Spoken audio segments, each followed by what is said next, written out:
Hey guys, Telegram Sam here. If you don't already know, I have an Instagram. It's telegram_Sam_vinyl. So if you're on Instagram, check me out on there. But yeah, today's video is just a recent vinyl pickups video where I'm going to be showing you the awesome records I picked up in the last 2 weeks. And if you saw my last recent vinyl pickups video, you guys kind of know that I'm starting to get into the whole 45s game a little bit. By a little bit, I mean a lot of it. To be fair, 2 of these I bought. The rest of them were an early Christmas present from my mom, so I'll show you guys the 45s I got first. First off, we got Pay to Come by Bad Brains. This was their first ever release that originally came out in 1980. This is a 2021 US press. I mean, if you're not familiar with Bad Brains, they were sort of the first all-black hardcore punk band. Just so influential, so important to the scene and punk music in general. This is like supposed to be like a replica of the original EP that came out. It even comes with the original little flyer that has the lyrics to the songs and like information about the band. That was in the original release. And this one was an exclusive like indie record store color variant that's on a split black and white 45. I think there's only like 700 of these pressed, but yeah, super excited to have this. I do have Bad Brains self-titled full-length album that has Pay to Come on it, but this one has Stay Close to Me, which I'm not sure if that's on any of their albums. But I've never heard that song, so that was cool to hear that song from them. Next up, one I am so excited about. I've been looking for anything by this band for such a long time. This is Destroy All Monsters, and this has Meet the Creeper in November 22nd, 1963 on it. Destroy All the Monsters was a hard rock punk band that featured Ron Ashton from the Stooges and Michael Davis from the MC5. So obviously one of my 2 favorite bands. You can understand why I've been looking for this for so long. And plus it has a female singer, Niagara. Fantastic. I mean, I love these songs, especially November 22nd, 1963. It's kind of alluding to the whole JFK assassination. Very shocking lyrics, like talking about how Jackie is holding John F. Kennedy's brains, but it rips. It's so awesome. I'm so excited to have something from them.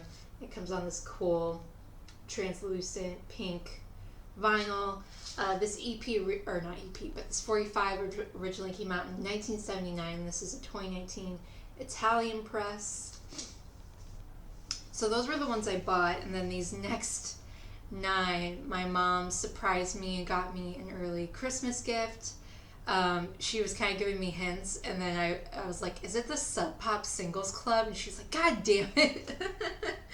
And it's funny because I actually wanted to subscribe to this at the beginning of the year, because how the subscription works is that you kind of have to pay up front for everything for the whole year.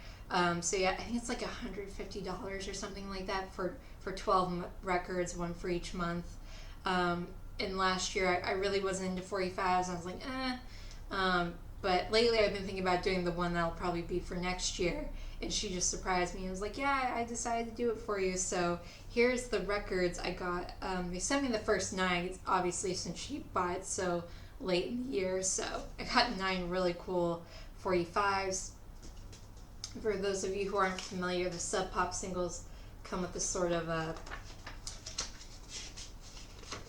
little poster with the artist's sort of artwork on the front side, and then it has a collection of all the past Singles Club releases on the back.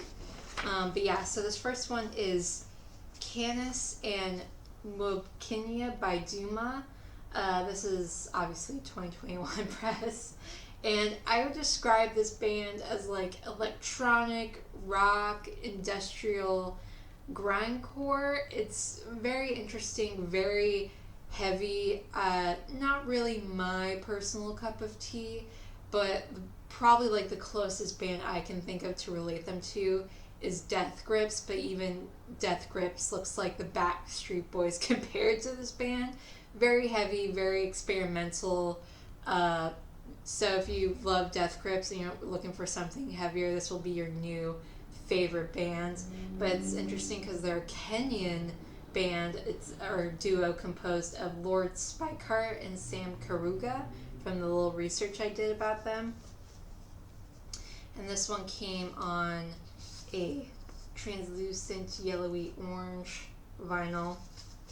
Yeah, don't know if I'm going to keep that one. It's just something I don't see myself returning to.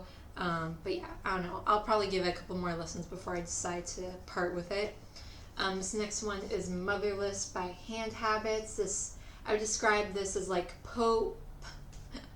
Why do I always say Pope when I'm trying to say pop? But pop, folk, country. This is made up of Meg Duffy, who is the singer, songwriter, guitarist. I think it's a one solo person sort of act.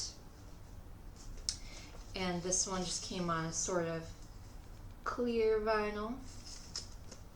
Next up, this one has to be my favorite of the ones I've listened to so far. This is Furniture and Half Twin by Lids. This was I would describe them as like alternative rock. They remind me a lot of Bauhaus, especially the second song in here, Half Twin, that's on the B-side. That straight up sounds like a Bauhaus song mixed with like sort of Funhouse era Stooges. I really dig this band. I couldn't really find a lot of information about them. It looks like on Discogs they've only released one other 7-inch in 2015.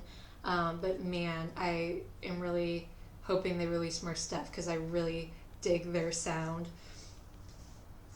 And this one came on a sort of kind of greenish aquamarine clear vinyl. It's kind of hard to see that on camera, but not quite clear, but it has a little bit of a color to it.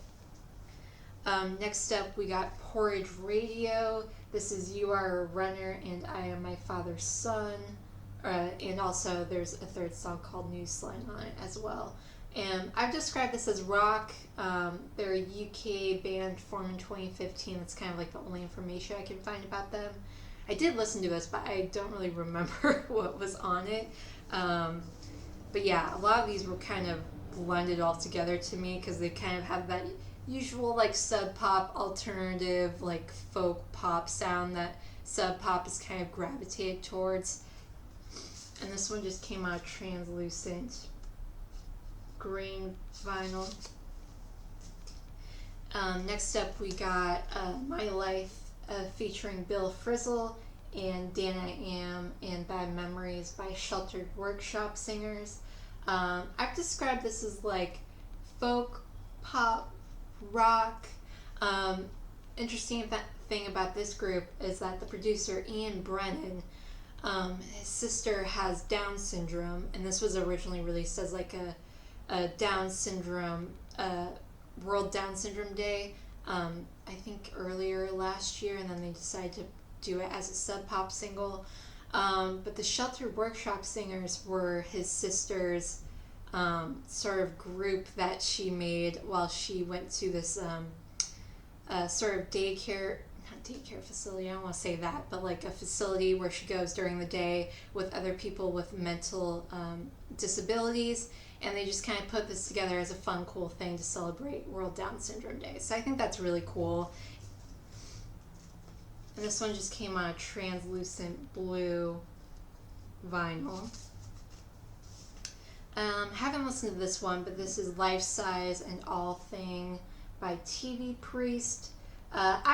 This was described as on Discogs as punk, rock, indie.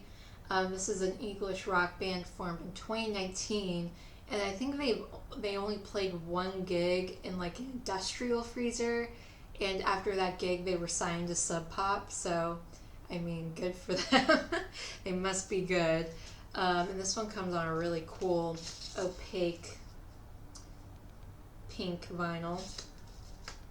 And then you all probably know this guy.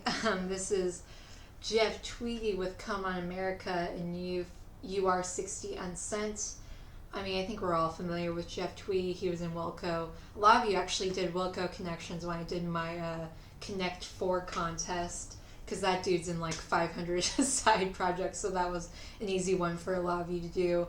But, you know, I describe this as alt-rock, country, you know, the usual Jeff Tweedy sound.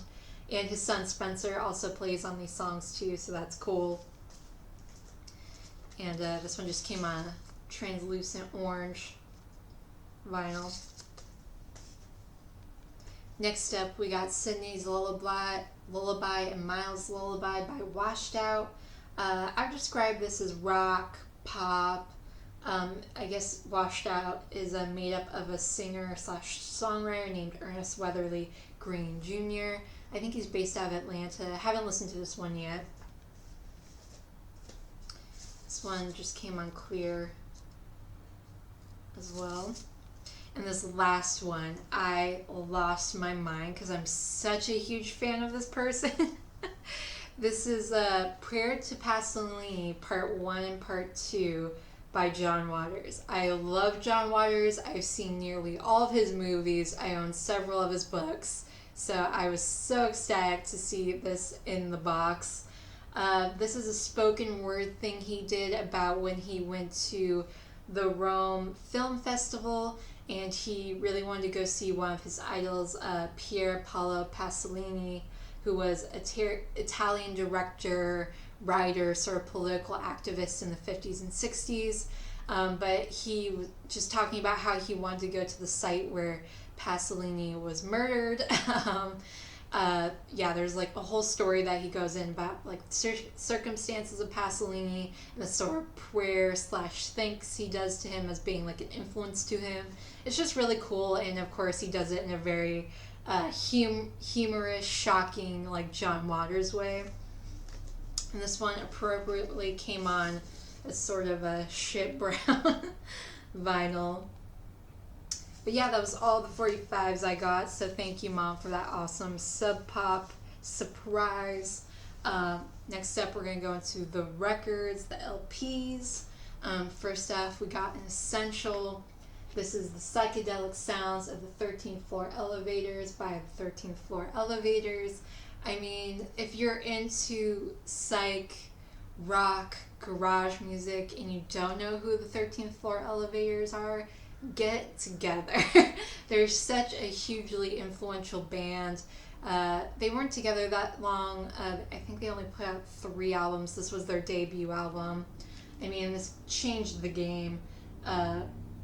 This originally came out in 1966. This is a 2012 U.S. press. I was holding out for a while because I really wanted to try and get original, or at least like a 70s repress. But this is just one of those albums that just, even though I've streamed it so many times, it's so much different listening to it on vinyl than on a streaming service.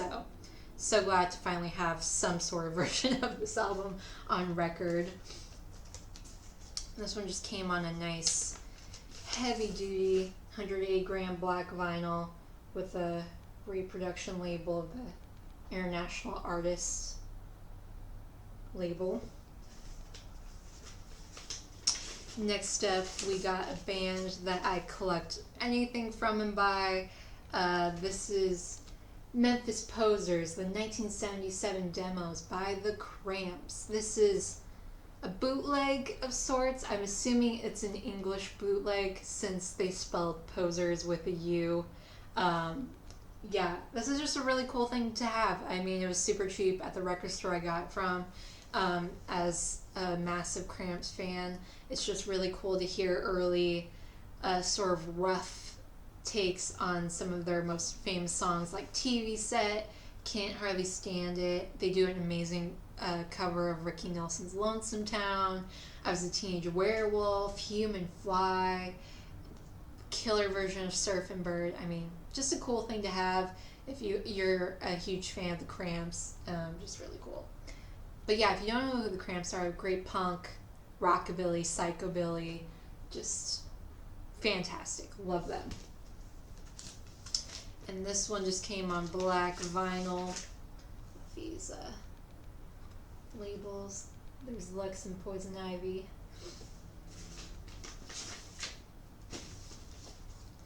Next up, we got an album that I completely forgot about from one of my two favorite musical artists. I remember this album came out the same year I graduated high school, 2016. And I was working because I just wanted to get out of my small town. And I remember hearing that this album came out.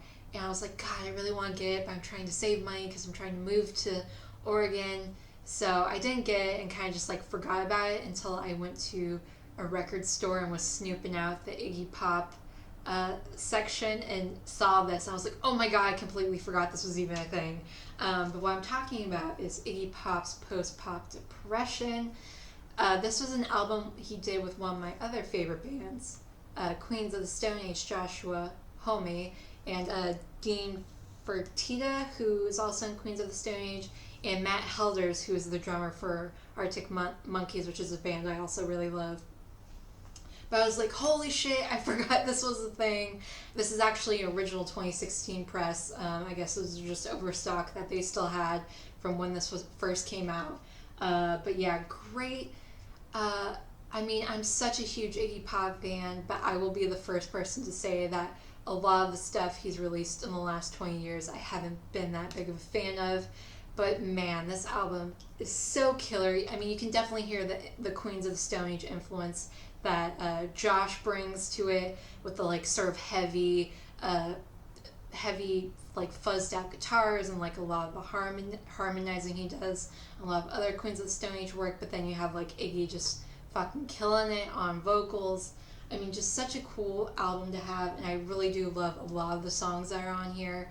You can definitely hear that Joshua, when they were working on this, and he also produced this, was listening to a lot of like Iggy's 80s stuff.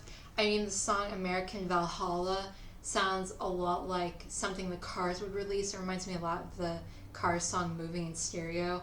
I love American Valhalla, love that song. Vulture's another great one. Chocolate Drops, Breaking Your Heart, Gardenia. Just like every song on here is just so good. Now, I kind of was like, is this going to be one of those things where it's like too good to be true and it's just going to suck? But it is really freaking good and I really love it. Yeah, and this was actually Iggy Pop's only first album, or his first album to ever break the top 20 charts in America. And I'm like, how is that even a thing? He's just so great, and he's still killing it. I think he's like 74 now, and I think he just released an album last year. And this version came with a really cool picture booklet from, you know, when they were recording. Here's a great candid of Josh and Iggy. There's another great picture where they're like holding hands that I really love. Yeah, here it is. Them holding hands in the middle there. But yeah, really good if for some reason you haven't gotten this yet because you just weren't aware of it like me or completely forgot about it. Check it out. If you're a fan of Iggy Pop, rock music in general, Queens of the Stone Age, you'll really dig this. And this one just came on heavy duty 180 gram black vinyl, simple black labels. Next up we got a blues classic, Electric Mud by Muddy Waters. This originally came out in 1968. This is a 2017 US press. This is a great electric blues rock, psych rock. Sort of the history behind this record is that Chess was trying to appeal to a younger audience. Obviously, you know, Muddy Waters always played electric guitar, but the electric in this sort of refers to the electric psych sound that was very popular during the late 60s during this time. So yeah, I mean, this album rips. This is such a great album. The song on here, She's Alright, that's on the last song on the first side. I mean, the guitar solo on that is just so epic. And he's just ripping on the guitar, and all of a sudden he goes into this instrumental cover of My Girl by The Temptations. You're like, where did this come from? But it's just so cool. Such a essential album if you're into like blues. I mean, look at that awesome gatefold. I even love the back cover too. It looks like it's from a dressing room. That awesome snake and like a quill and like what? Yeah, this album is so cool, so so interesting to listen to as a blues fan, Muddy Waters fan. Just such an essential. And this was a reissue that Third Man did. Oh. Sounds fantastic.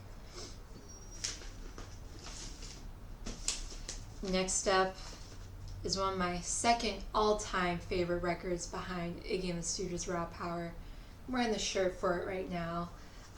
This is the remaster of Tattoo You by Rolling Stones. Yes, this is my favorite Rolling Stones album. I know this album like the back of my hand. I do have an original 1981 version of the album that I found at a thrift store very early on when I started collecting records. But as soon as they announced that they were doing this, I immediately went on their website and pre-ordered it. I just love this album so much. One of my all-time favorite albums. And to me, it's the Rolling Stones' most eclectic album, considering this was, songs they kind of just took from their previous 10 years of recording. So from Exile on Main Street, Goat's Head Soup, Rock and Roll Circus, Black and Blue, Some Girls, Emotional Rescue. I think that's all of them. But they were about to go on the world tour, and they just didn't have the time to just bust out new songs. But then they were like, well, let's just pick some songs from the last 10 years and just throw this record together. And I think this is just one of their best records. I know I'm probably one of the only people that thinks that, considering this was their last sort of good record they ever released. But it has such a great eclectic mix of like hard rock, blues rock that you can tell was sort of from like Goat's Head Soup and Exile, and then you kind of get into some pop, like almost ambient songs that were obviously from like their later Emotional Rescue, Some Girls sessions, and it's so good. It's just so well put together, and this remaster sounds fantastic. I think my only little gripe I have with it is that the instrumentation remaster is fantastic, but the instruments are so loud at times that it almost kind of drowns out Mick Jagger's voice a little bit on some songs, especially on Slave, which is one of my all-time favorite songs on here. But yeah, I just love this record so much. I'm finally glad that's sort of getting re-looked at now with this amazing remaster and the box set that they ended up doing for this. It's a great Rolling Stones album, because every time I tell people this is my favorite Rolling Stones album, they look at me like I'm crazy. I'm like, but have you listened to it? There's so many other great songs besides Start Me Up on it. But it came on this awesome gatefold. I believe this alternate cover version was just a online store exclusive thing, and then the backside has the original cover on it.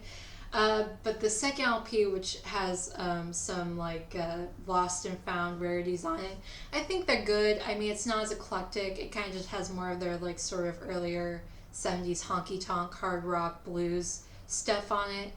They do a really awful version of the Dewey Brothers' Drift Away. But I do think it's sort of cool to hear some of their other songs, and also to hear an early sort of reggae version of Start Me Up. I mean, if you're a fan of the Rolling Stones, or if you're like me and you're just like a really huge fan of this album, this is a really cool thing to pick up. I believe this clear vinyl 180 gram variant was a online store exclusive as well. But if you haven't listened to this album in a while, I mean, get it. Even if it's just like an original 80s repress, you can find them for super cheap. Check it out. I mean, I cannot talk about this record enough. Next up, we have some lovely VCLT that JC from the Flipside Vinyl sent me. I posted a picture on Instagram of Bruce Springsteen's Born in the USA. I love that record. I know a lot of people think that's a very sort of cheesy record from him, but I love it. I'm a fan of it. And JC commented on me. I was like, oh my god, or commented on that post and was like, have you heard Bruce Springsteen's Tunnel of Love? And I know I've seen JC talk about that album before in one of his videos, and I just saw an original Tunnel of Love like 2 months ago at a record store, and for some reason didn't get it. And like as soon as I left, I was like, fuck, I should have just got it. It was cheap. Why didn't I get it? And JC was like, don't worry, I got you. I'll send you one. So he sent me this amazing copy of this really great underrated album from Bruce Springsteen. JC is right. This was released short, I think it was the one after Born in the USA, or at least like the second one after Born in the USA. This originally came out in 1987. This is a 2018 US press, but this is a very sort of a soft, ballady pop rock album from Bruce. He was going through a lot during this time. His first marriage was failing. He decided that he was going to leave the E Street Band, even though some of the E Street players play on some of the songs on here. But yeah, really, really great record. I wouldn't say it's better than like The River or Darkness on the Edge of Town or Nebraska or some of his more earlier notable works, but really interesting album from an interesting time in his career, and I really do get why JC loves this album so much. So thank you so much, JC, for introducing that underrated gem to me. This one just came on black vinyl on the red Columbia label. And then these next three came from my vinyl subscription box. This is Dance Albums of Carl Perkins by Carl Perkins. I mean, Carl Perkins was such a influential early rock, country, rockabilly singer and performer. He famously wrote and did the original version of Blue Suede Shoes, which Elvis ended up doing a cover for him. I think that was one of Elvis's first huge hits. Haven't listened to this one yet, but I've heard, of course, Carl Perkins before, so I know the gist of what's probably on here. And this one just came on black vinyl with the Sun label. And then I'm not familiar with this artist. I believe this is her first ever release. But this is Sarah Bugg's self-titled album. Came out just earlier this year. And on Discogs, this is described as Pope. Again with the Pope thing. I don't know why my mind thinks Pope when I'm trying to say pop. Pop, folk, country. Yeah, I haven't listened to this yet, so I can't say whether or not it's amazing yet, but excited to dig into it. This one just came on clear vinyl. And then this is the only one I've listened to out of three because I feel like I've heard about this album before. But this is Any Other City by Life Without Buildings. This originally came out in 2001. This is 2014. US press, I would describe this as pop, rock, indie. But Life Without Buildings was formed in Glasgow, Scotland, and they were only active for about 3 years, from 1999 to 2002. I think they only released this album, and then just sort of kind of disbanded because other people wanted to go off and do other things. But this has sort of become like sort of a cult classic in like the early 2000s indie music scene.